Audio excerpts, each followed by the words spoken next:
এটা কোথায় বল? এটা হচ্ছে মুর্শিদ কুলি খানের কন্যা আজিমুন্নেসা।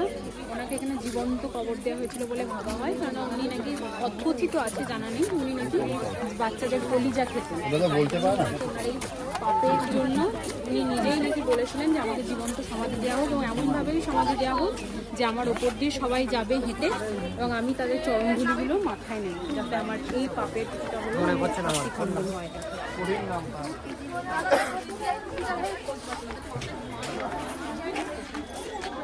ওনাকে কবর দেওয়া হয়েছে বা সমাধি দেওয়া হয়েছে, আর এই উপর দিয়ে এই যে মানুষের হেঁটে যাওয়ার ব্যবস্থা রয়েছে, ওনাকে এভাবেই কবর দেওয়া হয়েছে যাতে সবাই উপর দিয়ে যখন হেঁটে যাবে যাতে ওনার চরণধুলিটা উনি স্পর্শ করতে পারেন। এই যে এটার উপর দিয়ে যাচ্ছি আমরা, এটার নিচে ওনার সমাধি আছে। এই যে জায়গাটা,